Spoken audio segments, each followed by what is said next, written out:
Ada satu peribahasa yang menurut saya indah, bahwa jatuh cinta kepada diri sendiri adalah rahasia pertama dari kebahagiaan.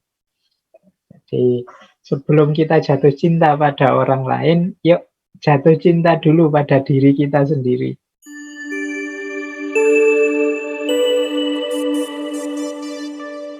Assalamualaikum warahmatullahi wabarakatuh. Bismillahirrahmanirrahim. Alhamdulillahirabbil alamin. Wa bihi nasta'inu ala umurid dunya waddin. Allahumma sholli wa sallim wa barik ala habibina wa syafi'ina sayyidina wa maulana Muhammadin wa ala alihi wa ashabihi wa man tabi'ahum bi ihsanin ila yaumiddin. Amma ba'du. Ya, teman-teman, mari kita lanjutkan lagi ngaji filsafat kita. Dulu kita pernah membahas beberapa tema tentang cinta. Sekilas-sekilas disinggung juga tentang cinta diri ini. Tapi malam hari ini ayo kita perdalam. Karena saya tahu hari-hari ini, belakangan ini, banyak di antara kita yang gelisah, tidak puas, tidak nyaman dengan dirinya sendiri. Mungkin karena ideal-ideal hidupnya yang tidak terpenuhi. Mungkin karena kekecewaan-kekecewaan terhadap target-target, rencana-rencana yang tidak jalan. Mungkin karena melihat yang lain betapa suksesnya, betapa hebatnya, sementara aku kok gini-gini saja. Itu muncul rasa tidak senang pada dirinya sendiri. Nah, malam hari ini ayo kita bahas sebentar tentang aspek self-love atau cinta diri ini. Karena betapapun diri kita ini kan ciptaan Allah, kebanggaan Allah. Semua manusia adalah kesayangan Allah. Masa kita sendiri tidak sayang pada diri kita? Saya awali dari definisi. Cinta diri itu kemampuan. Jadi berarti ini sesuatu kebiasaan yang kita miliki untuk menerima diri kita, untuk puas terhadap diri kita, untuk bangga terhadap diri kita sendiri. Ini namanya cinta diri atau self-love.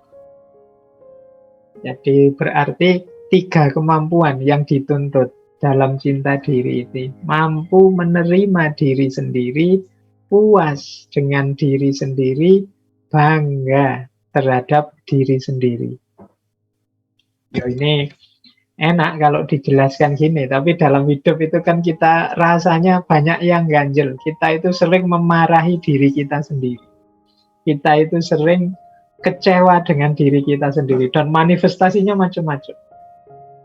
Orang itu kalau tidak puas dengan dirinya, itu ada kalanya yang baik berusaha untuk meningkatkan kapasitas dirinya, ada kalanya dia ingin agar orang lain juga tidak sebaik dirinya. Jadi biar yang lain juga podo-podo jeleknya, aku ini sudah jelek, biar yang lain juga jelek. Akhirnya banyak orang itu yang untuk menutupi kejelekan dirinya, ketidakpuasannya terhadap dirinya, dia banyak mencari kesalahan di sekelilingnya. Dia ingin menunjukkan bahwa orang lain juga banyak jeleknya, orang lain juga banyak tidak memuaskannya. Nah, semoga kita tidak masuk yang kedua ini ya. Kalau kita sadar bahwa ada banyak hal dari diri kita yang bisa ditingkatkan, semoga yang kita lakukan adalah meningkatkan kualitas diri, bukan mencari-cari kesalahan orang lain dalam rangka menegaskan bahwa yang lain juga jelek kok, yang lain juga tidak baik-baik amat. Nah, hari ini banyak kita lihat kan di medsos itu, kita sibuk sekali ngomentari orang, mencari jelek-jeleknya orang. Itu ada kalanya untuk menutupi betapa kita ini juga tidak ideal yang kita inginkan dengan cara yang lain juga jelek. Itu kan kayak kalau anak sekolah nilainya jatuh, terus untuk menutupi nilainya yang jelek dia bilang teman-teman juga jatuh semua kok, tidak ada yang bagus, sekarang memang materinya sulit kok. Nah, ini cara orang menutupi betapa dia sebenarnya kecewa terhadap dirinya. Nah, maka malam hari ini kita belajar yuk gimana caranya kita bisa menerima diri kita apa adanya, puas terhadap diri kita, bangga terhadap diri kita. Inilah self love, karena kesuksesan hidup kita nanti akan dimulai dari sini. Tidak mungkin jiwa, diri yang selalu kita kecewai, yang selalu kita tidak puasi, itu bisa mengantarkan kita menuju kesuksesan. Ada satu peribahasa yang menurut saya indah, bahwa jatuh cinta kepada diri sendiri adalah rahasia pertama dari kebahagiaan. Jadi sebelum kita jatuh cinta pada orang lain, yuk jatuh cinta dulu pada diri kita sendiri. Ini sebenarnya menarik kalau kita jelaskan ciri-ciri orang jatuh cinta, apa yang dilakukan orang yang jatuh cinta. Dulu kan kita jelaskan panjang lebar ini. Nah, berarti apa? Yang harus kita lakukan pada yang kita cintai, kalau itu yang kita cintai diri kita sendiri, yuk ayo kita lakukan pada diri kita sendiri. Dulu misalnya dijelaskan orang mencintai itu dasarnya knowledge, pengetahuan, kemudian respect, menghargai, kemudian care, peduli, kemudian responsible, tanggung jawab. Nah, ini kan kemarin kita pahami, ini kita lakukan untuk yang kita cintai. Kalau sekarang objek cinta itu diri kita sendiri, ya berarti ayo ini kita lakukan pada diri kita sendiri. Mari kita knowledge, mari kita pahami diri kita, mari kita hargai diri kita, mari kita peduli dengan kondisi diri kita, mari kita bertanggung jawab terhadap diri kita. Nah, itu ciri bahwa kita ini sedang mencintai diri. Ayo kita mulai ya latihan jatuh cinta yang pertama pada diri kita sendiri.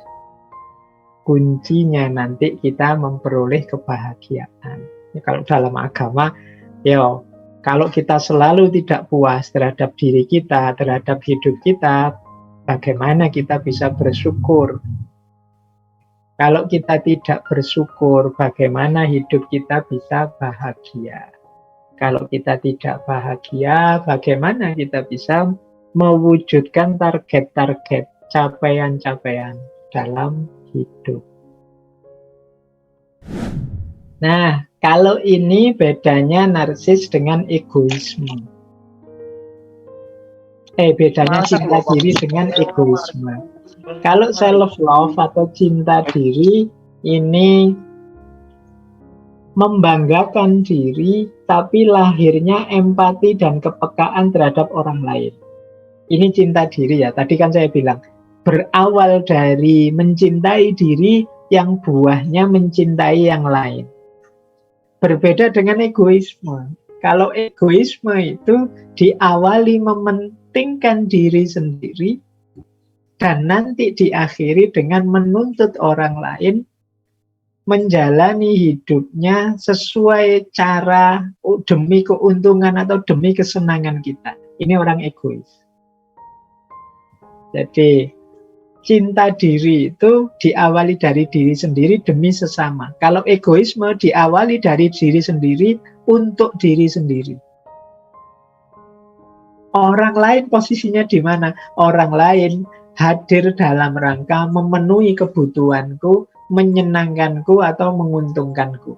Ini orang egois. Awas keliru. Kadang-kadang kan kita, wah itu bukan cinta diri, itu namanya egois. Tidak, ada bedanya.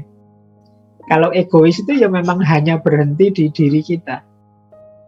Tapi kalau cinta diri tidak. Kecintaan kita pada diri kita membuahkan empati dan kepekaan terhadap orang lain. Aku tidak suka kalau dimaki-maki. Oh, berarti aku jangan maki-maki orang. Nah, ini ciri orang yang mencintai diri. Jadi apa yang dia suka dia terapkan juga pada orang lain. Beda dengan egois.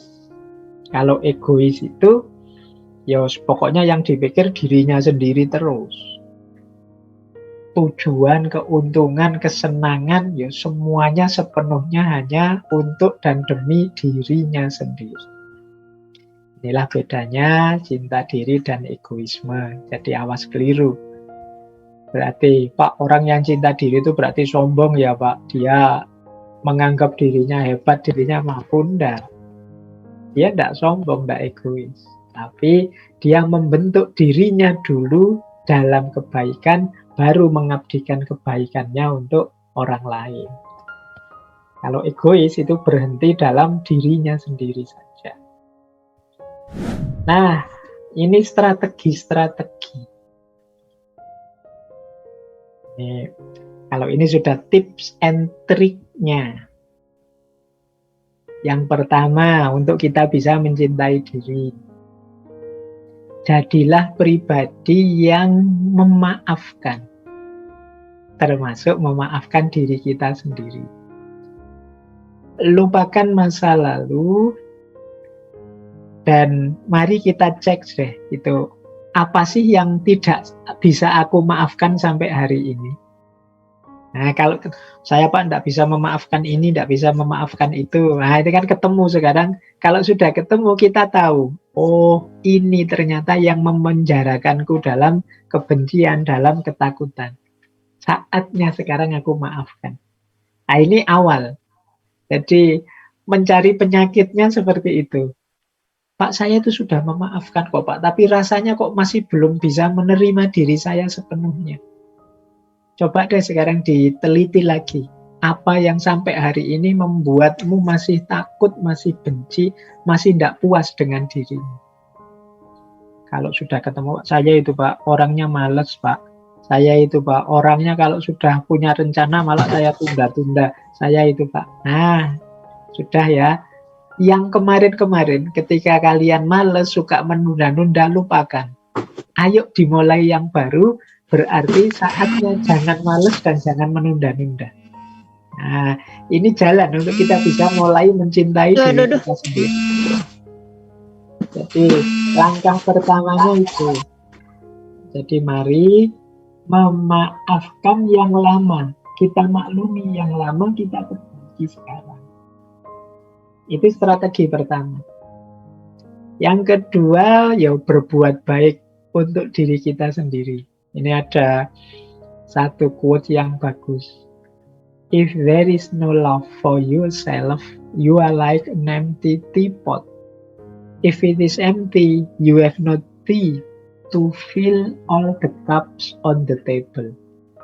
Kalau engkau tidak punya cinta untuk dirimu, engkau seperti teko nyateh yang kosong, seperti ceret, seperti teko yang kosong. Kalau teko itu kosong, ya tidak ada isi tehnya, ya tidak ada yang bisa kita tuangkan ke all the cups on the table, ke semua gelas yang ada, semua cangkir yang ada di meja. Jadi kalau kita tidak mengisi diri kita dengan cinta kepada diri kita, berarti dalam diri kita tidak ada cintanya. Kalau tidak ada cintanya, seperti teko, seperti ceret, seperti apalagi wadah yang kosong. Kalau kosong tidak bisa berbagi. Kalau kita ingin berbagi kasih, berbagi sayang, sharing dengan sesama, ayo kita isi diri kita dengan cinta. Cinta untuk diri kita. Dari situlah akan melimpah keluar cinta untuk yang lain.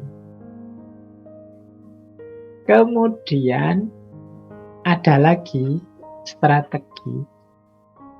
Ambillah kendali atas hidup kita. Jangan mengembangkan mentalitas korban. Kita ini sering Kalau hari ini ya kita sering pakai istilah playing victim. Playing victim itu untuk menutupi kesalahan kita, kita nuding orang lain yang salah. Atau kondisi tertentu yang salah. Wah, ini gara-gara jaringan, Pak, makanya saya tidak lolos kemarin ujian. Putus-putus, tidak terdengar suaranya, misalnya. Ini biasanya kita yang sebenarnya gagal, tapi kita playing victim. Kita salahkan jaringannya, kita salahkan dosennya saja. Masa ngasih soal kok tidak pernah disampaikan sudah diujikan, misalnya. Pokoknya kegagalan kita timpakan pada orang lain. Kita lupa bahwa sepenuhnya kendali hidup itu ada di tangan kita. Jadi jangan mengembangkan mentalitas korban. Jangan playing victim tadi, memposisikan diri sebagai korban. Ayo kita kendalikan sendiri hidup kita. Kalau memang keliru, tidak pas, kita akui, kemudian kita perbaiki. Kita terima bahwa kemarin saya salah. Sudah yang lalu jadi pelajaran, sekarang saatnya memperbaiki diri. Nah, ini akan membuat kita bisa mencintai diri kita. Kalau kita playing victim tadi, mungkin kelihatannya kita tidak bersalah atau kelihatannya orang menganggap kita tidak bersalah, tapi kita tidak bisa menipu diri kita bahwa sebenarnya ya kita ini sebenarnya memang keliru, kita ini sebenarnya memang gagal. Jadi ketika kita playing victim itu sebenarnya kita melarikan diri dari diri kita sendiri. Tidak mau secara objektif mengakui situasi yang terjadi. Kalau memang kita melarikan diri, ya problemnya tidak terselesaikan. Kita tidak jadi lebih baik.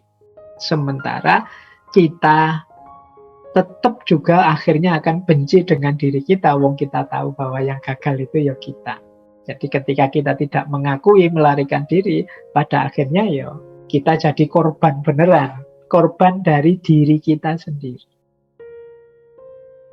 Nah, strategi yang keempat, mari kita melakukan apapun sesuai kebutuhan. Tidak harus sesuai keinginan. Nah, biasanya orang itu yang keinginannya tak terbatas, sulit untuk bahagia. Orang yang tidak bahagia, ya orang yang tidak puas dengan dirinya. Mengapa engkau tidak puas dengan dirimu? Biasanya karena target ini, target itu tidak terpenuhi. Kenapa tidak terpenuhi? Bisa jadi karena keinginan kita yang tidak terkendali. Kita tidak bisa ngukur kebutuhan kita. Misalnya, kebutuhan itu, kita lapar. Kita lapar itu kan cuma butuh makan dan kenyang. Urusan menunya apa, itu urusan keinginan. Kalau kita tidak bisa mengendalikan keinginan, itu makan ya harus di restoran ini, menu yang mahal ini, itu. Sementara harusnya kalau memenuhi kebutuhan itu di angkringan saja ya cukup. Pakai nasi kucing saja ya sudah bisa kenyang. 2 bungkus, 3 bungkus itu sudah kenyang itu pakai nasi kucing. Tapi kan kita tidak sekedar mengejar kebutuhan, mengejar keinginan. Akhirnya ketika keinginan tidak terpenuhi, kita kecewa dengan diri kita. Karena kita kecewa, ya sulit kita bisa cinta pada diri kita. Makanya itu ditulis, hanya sedikit orang yang bisa bahagia dengan yang mereka miliki. Mereka inginnya selalu lebih. Ini namanya nuruti keinginan. Makan itu kebutuhan kan. Kebutuhan itu urusan perut. Tapi kalau keinginan ini urusan mulut. Wah, menunya inilah, selera saya ini, kesukaan saya ini. Itu keinginan itu ngurusi. Kalau bahasa Jawanya nggugu karepe untu. Jadi mengikuti keinginannya gigi dan lidah. Padahal kalau sudah lewat garis lidah itu ya makanan apa saja ya sama. Jadi apakah makanan yang mahal ataukah makanan murah, kalau sudah masuk kerongkongan, masuk perut, itu ya perlakuannya sama. Tapi kan kita sering lebih fokus untuk mengikuti keinginannya mulut dan lidah. Ini yang sering membuat kita tidak puas. hidup kita. Kita diburu-buru, dikejar-kejar oleh keinginan demi keinginan. Akhirnya sulit mencintai diri. Nah, tips lagi yang kelima, kita istiqomahkan. Nah, karena ini cinta diri ini kan kualifikasi mental sebenarnya. Berarti apa? Agar benar-benar cinta itu tumbuh, yuk kita ulang-ulang, kita perbaiki terus-menerus. Kalau bahasa agamanya kita istiqomahi. Kita sayang diri kita terus, kita cintai diri kita terus. Nanti dia sudah jadi karakter, perilaku kita akan terbentuk semacam itu. Jadi perbaikan diri yang terus-menerus. Ini namanya strategic self-love. Bagaimana kita mencintai diri. Nah, kita lanjutkan biar waktunya nyampe. Nah, ini ada tips lagi yang menarik agar kita bisa mencintai diri kita. Ada tips begini, perhatikan yang engkau rasakan. Perasaan itu seperti anak-anak, mereka membutuhkan perhatian. Mereka hanya mencoba memberi kita pesan tentang diri kita sendiri. Ketika kita mengakui perasaan kita, mereka mendapatkan perhatian yang mereka butuhkan, lalu ayo kembali ke akal sehat, perspektif yang sesuai. Nah, ini strategi tadi ya, untuk biar tidak terjebak keinginan atau mengikuti rasa yang tidak normal dan lain sebagainya. Kita ini kan dalam hidup kadang-kadang ingin macam-macam, merasakan macam-macam. Rasa kecewa, rasa gelisah, ingin ini, ingin itu. Di antara cara mencintai apa? Akui itu. Jadi kalau di sini kan disebut perasaan itu seperti anak-anak. Sebenarnya mereka itu butuh perhatian. Mari kita perhatikan diri kita dengan segala keinginan, kebutuhan, perasaannya. Kalau sedang kecewa, akui, wah aku ini sedang kecewa. Kalau sedih, akui, aku ini sedang sedih. Kalau memang tidak suka, akui, aku tidak suka yang seperti itu. Nah, ini namanya kita memberi perhatian. Kita akui, kita perhatikan kondisi objektif diri kita. Kalau sudah mengakui, saatnya akal sehatnya digunakan. Aku tidak suka sama Pak Guru itu kalau menjelaskan ruwet misalnya. Nah, kita akui ketidaksukaan kita. Tapi setelah itu, yuk kembali ke akal sehat. Tapi kan beliau ya guru, seperti apapun jasanya besar terhadap aku. Nah, berarti ketidaksukaanku itu ya nanti cara memanifestasikannya tidak boleh sembarangan. Tetap sesuai dengan akal sehat. Ini jalan hidup yang memudahkan kita mencintai diri kita. Sering-sering kita itu tidak mengakui, tidak objektif terhadap kondisi jiwa kita, terhadap perasaan kita.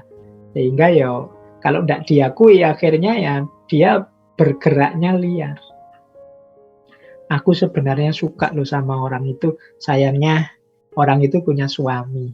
Nah itu kan diakui, tapi terus ya sudah nggak dilanjutkan, orang punya suami, akal sehatnya jalan. Tapi perasaan ini diakui sehingga mudah dikendalikan. Ini tidak boleh, ini tidak boleh. Nah itu kan dikendalikan karena kita akui keberadaannya. Nah jadi ini strategi yang pertama. Kita akui, kita perhatikan apa yang kita rasakan. Kalau sudah diperhatikan, kembali ke perspektif yang sesuai, kembali ke akal sehat. Nah ini penting bagi kita agar hidup tetap terarah tapi tidak kecewa dengan diri kita sendiri. Penting mungkin kita juga harus melatih, membiasakan diri untuk bersyukur. Hidup kita itu sebenarnya penuh dengan hal-hal yang positif. Bahkan dalam segala yang kita anggap negatif. Kalau dalam diksi agama itu ada istilah segala sesuatu ada hikmahnya. Nah, berarti apa? Ada manfaatnya. Alhamdulillah ya Allah, aku dapat masalah ini. Akhirnya aku paham caranya. Aku ngerti cara mengatasinya. Lah itu kan syukur. Alhamdulillah aku kemarin kena sakit COVID. Akhirnya sekarang aku ngerti cara menghadapinya. Cara misalnya nanti enggak ke karantina sendiri aku ngerti caranya. Lah itu kan dapat ilmu sekarang. Itu namanya syukur. Dalam hal yang paling pahit sekalipun kita bisa menemukan sudut positifnya. Beda dengan tadi yang orang mindsetnya pembenci tadi, dalam hal yang paling baik sekalipun dia melihatnya dari sudut negatifnya. Tapi ayo latihan jadi pribadi yang bersyukur, dalam hal yang paling pahit sekalipun kita bisa menemukan sisi positifnya. Nah, selanjutnya penting juga pergaulan kita. Yuk kita cari teman-teman, orang-orang yang setipe dengan kita, yang suportif, yang peduli. Kalau kita ingin jadi pribadi yang bersyukur, cari teman-teman yang memang karakternya karakter suka bersyukur. Kalau kita ingin teman-teman yang mencintai diri, ya sesama teman yang mencintai diri akan mudah suportif, peduli. Lingkungan juga menentukan. Orang itu kadang-kadang punya teman apa, seperti itulah dia terbentuk. Aslinya pendiam sih, tapi kok kebetulan kuliah di Jogja, satu kos dengan teman yang cerewet semua. Itu biasanya terus secara tidak sadar terpengaruh ikut banyak omong. Lingkungan sekeliling, teman juga menentukan. Terus self-reward. Nah, boleh untuk menyemangati kebaikan-kebaikan cinta diri tadi, teman-teman memberi hadiah untuk dirinya sendiri. Kalau aku meningkat lebih baik, aku jadi ini, atau aku meraih ini, meraih itu, sukses di sini, sukses di situ, aku akan memberi hadiah diriku ini, misalnya. Biasanya makannya di angkringan, kalau nanti aku sukses tidak sombong, berhadapan dengan orang ini, orang itu, yus makan di restoran lah sekali, tidak apa-apa. Self-reward ini namanya. Jadi, memberi hadiah untuk diri kita sendiri. Nah, penting dalam rangka menyemangati. Kemudian, afirmatif atau positive self-talk. Memberi afirmasi positif pada diri. Aku ini mampu loh. Aku ini penting loh. Aku ini istimewa loh. Keistimewaanku banyak loh. Aku ini, nah ini namanya positive self-talk. Kita itu kan sering ngobrol dengan diri kita sendiri. Sadar atau tidak sadar. Ada yang dibunyikan, ada yang tidak. Mungkin ada teman itu yang suka geruneng ngomong sendiri, itu kan self-talk namanya. Nah, yuk sering-sering self-talk yang positif. Kalau tidak terkontrol nanti self-talk-nya negatif. Kalau self-talk-nya negatif, ya berpengaruh terhadap diri yang negatif. Jadi kan kita dalam hidup sehari-hari ini kan mengalami macam-macam peristiwa. Biasanya terus komen. Komen itu ya gerundeng sendiri, mengucapkan sesuatu sendiri. Nah, usahakan sifatnya selalu positif. Positif self-talk. Nanti kita ada beberapa contoh untuk positif self-talk. Baik. Nah, itu materi-materi. Saya ingin, tadi sudah janji, sedikit perspektif tentang cinta diri ini dalam Islam. Masih ada waktu 10-15 menit. Tadi kan kita disuruh bersyukur. Nah, itu ada ayatnya, surat Luqman ayat 12. Wa may yashkur fa innama yashkuru li nafsi. Wa man kafara fa innallaha ghaniyyun. Barang siapa bersyukur, sebenarnya dia bersyukur untuk dirinya sendiri. Maksudnya apa? Manfaatnya untuk kita yang bersyukur. Ini kalau pakai bahasa Indonesia, barang siapa berterima kasih, itu sebenarnya manfaatnya untuk yang mengucapkan terima kasih, bukan untuk yang diberi terima kasih. Ya, yang kalau konteksnya ayat ini ya kepada Allah. Ya seperti saya bilang tadi, efeknya syukur yang nomor satu itu berarti adalah kepuasan kita terhadap hidup. Kalau kita puas terhadap hidup kita, kan kita bahagia. Maka wa may yashkur fa innama yashkuru li nafsi. Tidak usah khawatir. Wah, Allah itu sudah tidak butuh apa-apa, Pak. Kalau saya mengucapkan terima kasih, ya tidak ngefek apa-apa. Saya alhamdulillah tidak ngefek apa-apa sama Allah. Tidak.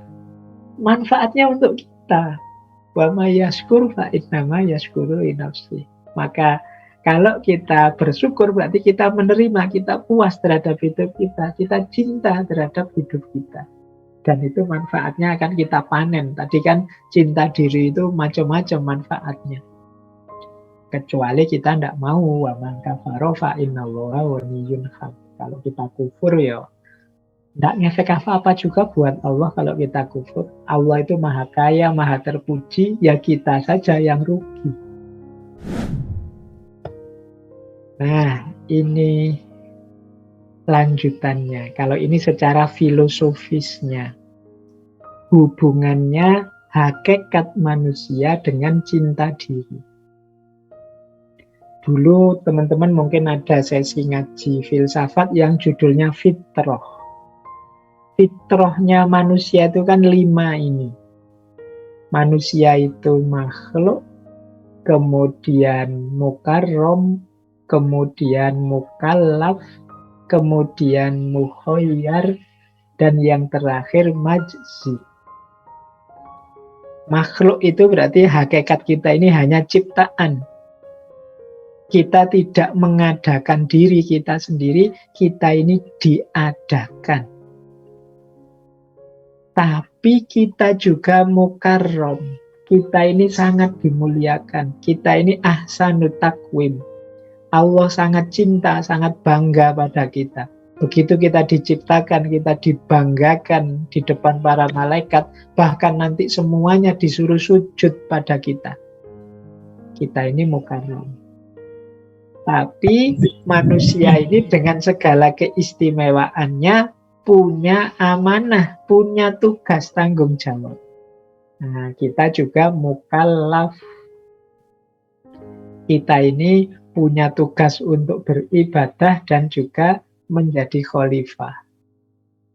Wa ma khalaqtul jinna wal insa liya'budun inni ja'ilun fil ardi khalifah. Ini kan 2 ayat yang menunjukkan taklif kita, tanggung jawab tugas kita. Menyembah Allah dan mengkhalifahi alam semesta.